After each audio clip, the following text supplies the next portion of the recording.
በኃይሉ ሰላምን አስፈራርቶ ገንዘቧንና ሀብቷን በራሱ ስም ማዞር ፈልጓል። በዚህም እንግዲህ ምክንያት አድርጎ ሄደው በጣም ቸግሮኛል፣ ስለዚህ ትንሽ ገንዘብ ያስፈልገኛል፣ እባክሽ እርጅኝ በሚል ሰበብ ነበር ወደ ቤቷ የሚያመራው። ሰላም በርጋ ተደግፎ ስታዩ ደሟ ነበር የተንተከተከው።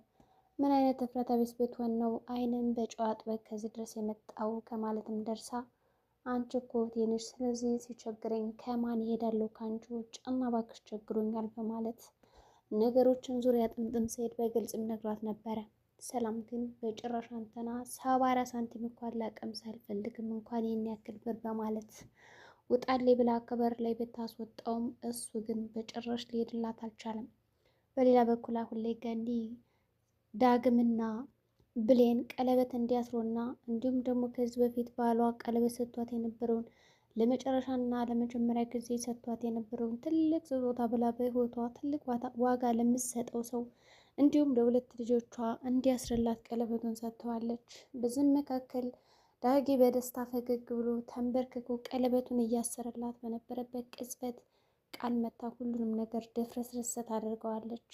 ቃል ግን ለምን መጣች? ለምንስ ቀለበቱን ሊያደርግላት ሲል ማድረግ የለብን ብላ ተናገረችው። በዛ ቅጽበት ብዙ ነገሮችን የተናገረች ቢሆንም ዳግም በድንጋጤ ቀለበቱን ወርውሮ ወደ አልጋው ስር ጥሎታል። ብሌንም በሰዓቱ ደስ ብሏት እንዲሁም በጓደኛዋና በእናቷ ቤት ተሰብስባ ቃል ኪዳን ሊታሰርልኝ ነው ብላ በደስታ ስትሞት የነበረችው በሰከንዶች ግን እነዛ ደስታዎቹ ፈርሰው ይገኛሉ። ቃል ሁሉን ነገር አበላሸችው። ገነት ሆን ብላ እንዳደረገችው እውነቱን ስትነግረው በጣም ተናዶባትና እንዲሁም ለምን እንደዛ አደረግሽ በማለት ታርቋት የነበረውን እናቱን ዳግመኛ አጣላቻቸው። በጣም ያሳዝናል። ቃል ይህንን ነገር ታደርጋለች ብሎ የጠበቀ ነገር የለም። አሁን ቃል በሁሉም በኩል የተወጣጠረችና የተያዘች ቢመስልም ግን ደግሞ አሁንም ቢሆን አሸናፊነቷ ከእሷ ላይ በደንብ ጎልቶ ይታይባታል። እናቷም ቢሆን ለሰላም እውነቱን ነገራለሁ እያለች ብታስፈራራት እናቷንም ከማስፈራራት ወደ ኋላ አላለች። እንግዲህ ብርጭቆ ውሃ ይዛ እውነቱን የምትነግራት ከሆነ ሰላምን በእርግጠኝነት በዚህ ብርጭቆ ግንባሯን ብዬ ጥላታለሁ ወይም ደግሞ እወረውርባታለሁ የሚል አመለካከትም ነበራት። በዛ ቅስፈት ታዲያ ሀረግ የልጇን ጸባይ ጠንቅቃ ስለምታውቀው ጥንቃቄ እያደረገች ነበረ። ከሰላም ፊት ለፊት ቁጭ ብላ ሰላም የምነግርሽ ነገር አለኝ በማለት አፏን ከፈት እንዳደረገች እንዲሁም ደግሞ ለመናገር ሰፍ ብላ እየጠበቀችበት በነበረበት አጋጣሚ ቃል ብድግ ብላ ውሃ ለመጠጣት ተነሳችና ወዲያውኑ ብርጭቆን ይዛ በእጇ ጥብቅ አድርጋ ይዛ መንቀጥቀጥ ጀመረች። ሀረግ ታዲያ የልጇን ጸባይ ስለምታውቀው ነገሩን ቀልበስ አደረገችና ወደ ቀልድ መልኩ ቀይራ ይኸውልሽ ሰላም፣ አሁን አንቺ አራስ ቤት ያለሽ ሴትዮ ማለት ነሽ። አራስ ቤት ሆነሽ አሁን ለምሳሌ ህፃን ልጅ ሁሉን ነገር ንገር ብትይው ተነግሪዋለሽ ወይስ እንዴት ነው የሚል ጥያቄም አቀረበችላት። ታዲያ ሰላምም አራስ ቤት የሆነ ልጅማ ሁሉን ነገር የምነግረው ከሆነ ምኑን ይገባዋል ብለሽ ነው በማለት መለሰች። አየሽ አንቺ ራሱ አሁን እኔ ምንም ነገር ብነግርሽ በቃል ውሸቶች ተተብትበሽና ዘፈቅ ብለሽ ስላለሽበት ልትረጅኝ አይገባም። በእርግጠኝነት የምነግርሽ ነገሮች እያንዳንዱ ሐሰት ናቸው ብለሽ ማመንሽ አይቀርም። መጀመሪያ ከዚህ ካለሽበት ሁኔታና ከውሸት ሀብሎች እንዲሁም ገመዶችን ብጥስጥስ አድርገሻቸው በውሸት የታሰርሽባቸውን ማዕበሎች እያንዳንዱ ከወጣሽም በኋላ ልነግርሽ እችላለሁ የሚል ሀሳብ ሰጠቻት። ሰላም በወቅቱ ትነግረኛለች ብላ ሰፍ ብላ ስትጠብቃት የነበረችው ሀሳቧን ስትቀይር በጣም ተናደደችና ይልቅ እኔ በአባቴ ከማልኩ ወደ ኋላ እንደማልል ተገቢ ነው። ይኸውልሽ ልጄ በደንብ ታውቀኛለች። አባቴ ሞቷልና በህይወት የለም። ስለዚህ የምጠይቅሽ አንድ ነገር ቢኖር ከዚህ ቤት ለተወሰነ ጊዜ አብሬሽ እንድቆይና የቃረሙ ውሸቶች አንድ ባንድ አውጣትሽ እስከምነግርሽ ድረስ እዚህ ቤት እንድቆይ ብትፈቅጂልኝ ደስ ይለኛል በማለት አቀረበችላት።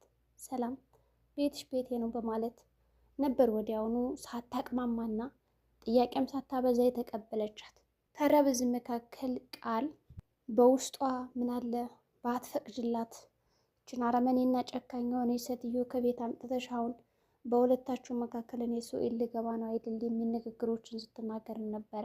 በእርግጥም ቃል የገንዛ እናቷን ወላጇን እንደዚህ ማድረጉ ተገቢ አይደለም። ግን ደግሞ ራሷን ለመለወጥና የተሻለ ደረጃ አደርሳለሁ ብላ ማሰቧ ይህ አግባብነት ጥሩ አይደለም። ያውም ደግሞ እናቷን እየተረማመደች እና በእናቷ ላይ ክፋትና ተንኮል እየሰራች ይህን ያክል ነገር ብታገኘውስ የሰላምን ሀብትና ንብረት ደስተኛ ትሆናለች ግን የሚለው ራሱ ጥያቄ ነው። በእርግጥም ላትደሰት ትችላለች እኮ፣ ግን ደግሞ ለጊዜው ደስተኛ የምትሆን ነው የሚመስላት። ታዲያ በዛ ምክንያት ነገሮችን ቀለል አድርጋ መቀበል አልፈለገችም። አጋና ነበር የነገረቻትና ሰላምን በሉ እናንተ አውሩ፣ እኔ ወደ መኝታ ክፍሌ አረፍ ብዬ ማሰብ አለብኝ በሚለው ወደ ክፍሏ ከገባችም በኋላ እዛ ሄዳ እንኳን ማረፍ አልቻለችም። የራሷ የምታስባቸው አንዳንድ ነገሮች በአይምሯ መመላለስ ጀመሩ። የእውነት እነዚህ ሰዎች እናትና ልጅ ናቸው ወይስ ምንድን ነው? እኔ ምንድን ነው ሊገባኝ አልቻለው? ከምኑ ማዕበል ላይ የሆኑ ወድቄ ያለሁት የሚል ጥያቄም ተመላለሰባት። በዚህ ቅጽበት ታዲያ ስትጨነቅና ስትጠበብ የምትታየው በአይምሯም እንግዲህ ሁል ጊዜ በሀሳብ ስትሆን የምትመጣላት ብሌን ነበረች።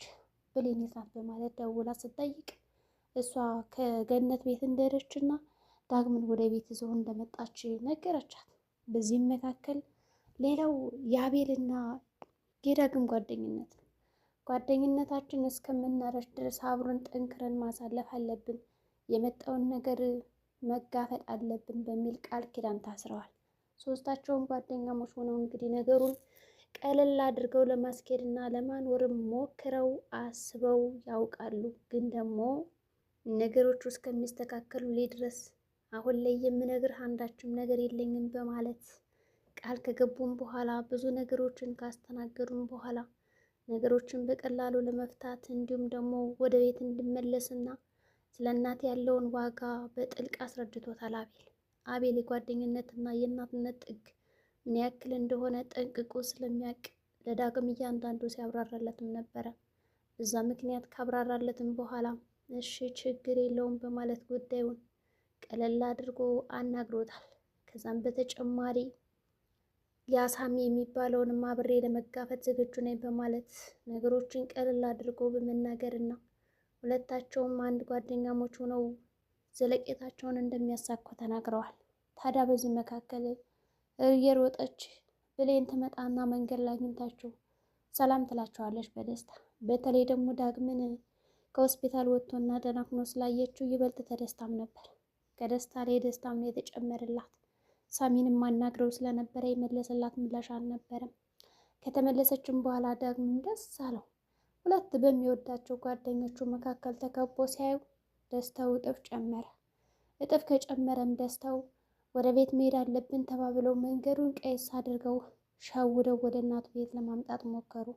ነገር ግን ዳጌ ሕፃን ልጅ አይደለምና ቆይ እናንተ እያጃጃላችሁኝ ነው ወይስ ምንድን ነው አላማችሁ? እኔ በቀጥታ ከእናት ቤት ነው የምትሄድ ብትሉኝ ሰተት ብዬ እኮ ሄዳለሁ። ግን ደግሞ እናንተ እንደዛ ጭበርብራችሁኝና ሸውዳችሁ ሳይሆን እኔ በፈለግኩት መንገድ ነበር መሄድ የምፈልገው። ስለዚህ ወዴት ነው የምትወስዱ በማለት መንገድ ላይ ይጠይቃችኋል። እነሱም ለመናገር አልፈለጉም። ታዲያ ቀበል አደረገና አቤል የእናትነት ዋጋ አልገባም መሰል።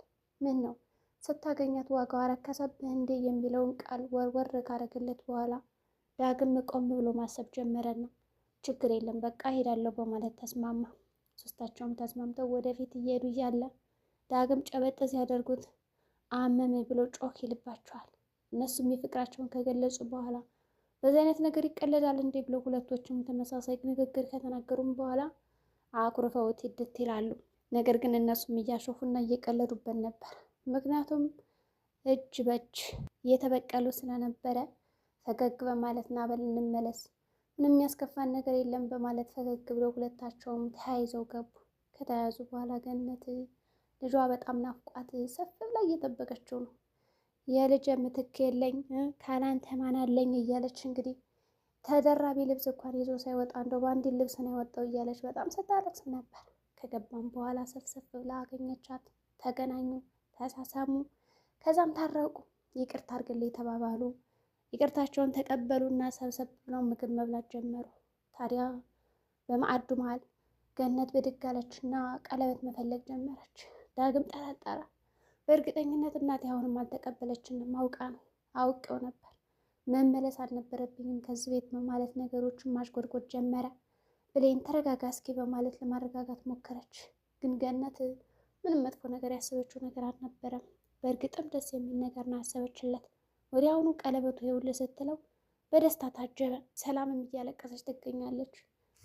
ብሌንም ደውላ ከነገረቻት በኋላ ዳግም ደህና ነው ወደ ቤት ተመልሷ ስትላት ልምጣ ልቅር የሚል መልስም ነበር የነገረቻት። በዚህ መካከል ቃል ሰማችና ንግግራቸውን ወዲያውኑ ወደ ገነት ቤት ሄደች። በቃ ነገር አበቃ፣ ተበላሸ። ሁሉም መገናኘት አልነበረባቸውም። ዳግምም ወደዛ ቤት መመለስ አልነበረበትም። ስለዚህ ወደ መጣበት እንዲመለስ አድርገዋለሁ በማለት ሳትጎርሳ መውጣት ጀመረች። በኃይሉም እህቱን አስገደደ።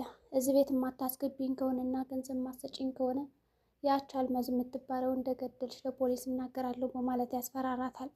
በእርግጥም አልማዝ በህይወት እንዳለች ነው የሚታወቀው፣ ግን ደግሞ ይህን ነገር እሷ አታውቅም። ወዲያውኑ ሰላም ተርበተበተችና ግባ በማለት ጀመረች። ሐረግም የልጇን ጸባይ ስለምታውቅ ቅጥቅጥ አደረገቻት። በኋላ ወደ ውጭ ወጣ ብላ ቁጭ ብላ መጠበቅ ጀመረች። በመጨረሻም ቃል እንዳታገባት የሚል ንግግር ተናገረች።